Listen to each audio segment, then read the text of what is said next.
Hello student, class 10 के पढ़ने वाले उन सभी बच्चों का जो है आज इस वीडियो में स्वागत करता हूं जिनकी परीक्षा कल दिनांक 16 फरवरी को होने वाली है। और आप लोगों को बहुत बहुत शुभकामनाएं कि कल से आप लोग परीक्षाएं अच्छे से संचालित होने जा रही हैं। आप लोग इन जो है प्रश्न पत्र में सारे प्रश्नों का उत्तर अवश्य करके आइएगा। और मैं प्रयास कर रहा हूं जो भी बहुविकल्पीय प्रश्न हैं उनको आप लोगों तक पहुंचाने का। आप लोग शेयर जरूर कीजिएगा। देखिए, दूसरा मॉडल पेपर है ये, ऑप्शनल क्वेश्चन। पहला क्वेश्चन कह रहा है रंगभूमि उपन्यास किसकी है।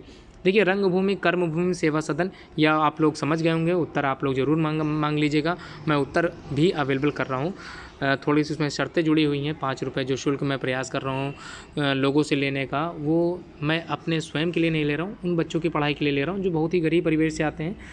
ठीक है, अब देखिए यहाँ पर रंगभूमि उपन्यास किसकी है ये आपसे लोगों को पूछा है। जैनेन्द्र कुमार, मुंशी प्रेमचंद, यशपाल और हजारी प्रसाद द्विवेदी जी की।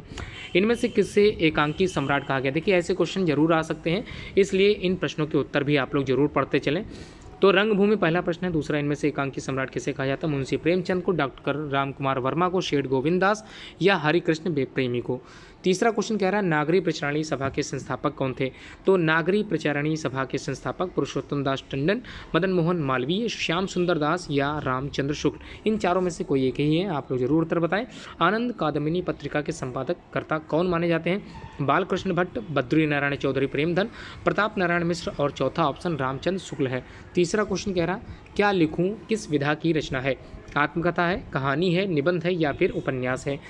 कामायनी महाकाव्य के रचयिता कौन है। कामायनी महाकाव्य के रचयिता कौन है। सुमित्रा नंदन पंत हैं, जयशंकर प्रसाद हैं, मैथिली शरण गुप्त हैं या फिर महादेवी वर्मा जी हैं।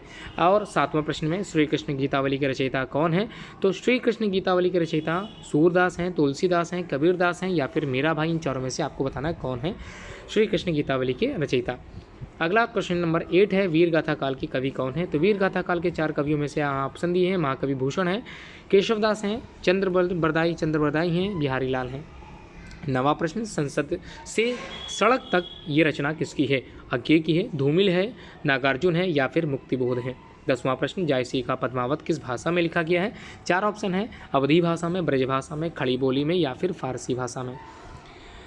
11वां प्रश्न, जो सुमिरत सिद्ध होई गणनायक करिवर बदन के दोहों में कितने मात्राएं हैं। देखिए, दोनों चरणों में माफ कीजिएगा, यहाँ पर जो सुमिरत सिद्ध होई गणनायक करिवर बदन करो अनुग्रह सोई बुद्धिराज गुण सदन, ऐसा आप लोगों ने पढ़ रखा होगा। दोनों चरणों में कितनी मात्रा है ये आपको बताना है। काउंट कर लीजिए, आप लोगों को मात्रा का जो है काउंटिंग करना, लघु और दीर्घ आप लोगों को पता होगा। 12 है, 16 है, 24 है या फिर 30 है। चरण कमल बंदव हरिराई में कौन सा अलंकार है। रूपक है, उपमा है, यमक है या फिर उत्प्रेक्ष अलंकार है। अपमानित शब्द में सही उपसर्ग क्या होगा ये आपको बताना है। तो अपमानित शब्द में सही उपसर्ग क्या होगा। देखिए, यहाँ पर थोड़ा सा मिसप्रिंट हो गया है। यहाँ पर उपसर्ग की बताए प्रत्यय पूछा जा रहा है, तो अपमानित शब्द में सही प्रत्यय क्या होगा ये आपको बताना है। अगला जो प्रश्न है, देखिए इस वाले प्रश्न में देखिए अपमानित में उपसर्ग भी है और प्रत्यय भी है, इसलिए थोड़ा सा आप लोग इसको एडिट भी कर सकते हैं, उपसर्ग भी सही मान सकते हैं। तो अपमानित की अगर हम लोग बात करें तो सही उपसर्ग क्या है। प्रश्न बिल्कुल सही है, आप लोग थोड़ा सा कंफ्यूज है, मैं थोड़ा सा कंफ्यूज हो गया था, मैं समझ रहा हूँ। इसमें प्रत्यय तो है ही है, साथ में उपसर्ग भी लगा हुआ, तो आप लोगों को उपसर्ग बताना कि कौन सा उपसर्ग अपमानित में लगा हुआ है। अप है, मान है, इत है या नित है। 14वां प्रश्न है ई प्रत्यय से बना सही शब्द क्या है। ई प्रत्यय से बना सही शब्द बताना है आप लोग। भलाई है, रसिया है, भारतीय है, दुनिया है। 15वां प्रश्न, जब प्रथम शब्द संख्यावाची और द्वितीय शब्द संज्ञा हो तो कौन सा समास हो सकता है। 4 ऑप्शन है, कर्मधारय है, द्विगु है, द्वंद्व समास, बहुव्रीहि समास। चारों में से कौन सा उत्तर सही है। 16वां प्रश्न देखते हैं, जेठ शब्द का तत्सम क्या होगा। जेठ शब्द का तत्सम क्या होगा। ज्येष्ठ होगा, ज्येष्ठ होगा, जेठ होगा, जेठा होगा या ज्येष्ठ होगा, ये आपको बताना है। 17वां प्रश्न, शोक विकल सब रोवहि रानी, रूपशील बल तेज बखानी में कौन सा रस है। श्रृंगार रस है, वीर रस है, करुण रस है और शांत रस है। आप लोगों को ज्ञात होगा कि आप लोगों के कोर्स में 2 रस हैं, एक हास्य रस है और दूसरा करुण रस है। तो बोर्ड वाले ये प्रयास जरूर करेंगे इन्हीं दोनों को जो है रस में से ही आप लोगों को दिया जाए। अब मध्वर्य में कौन सी संधि है। तो मध्वर्य में कौन सी संधि है। तो मध्वारी है, वैसे तो दीर्घ संधि है, यड़ संधि है, अयादि संधि या फिर गुण संधि है।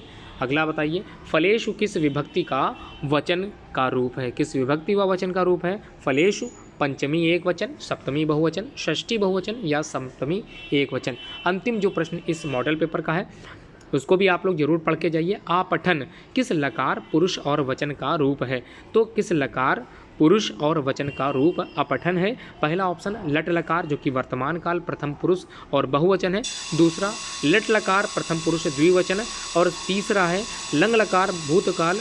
यहाँ पर माफ़ कीजिए, यहाँ पर आप लोग समझ लीजिए लट लकार मतलब होता है भविष्यकाल और लंग लकार का मतलब होता है भूतकाल, प्रथम पुरुष बहुवचन। और अंतिम है लोट लकार उत्तम पुरुष द्विवचन। तो उम्मीद है आप लोगों को प्रश्नों के उत्तर आते होंगे। अगर नहीं आते हैं, आप लोग उत्तर अपना जांच कराना चाहते हैं, तो जो शर्त की प्रतिक्रिया मैंने बताई है उसको ज़रूर आप लोग फॉलो करके आंसर की मुझसे मांग सकते हैं। पूरी वीडियो देखने के लिए आप लोगों का बहुत बहुत धन्यवाद।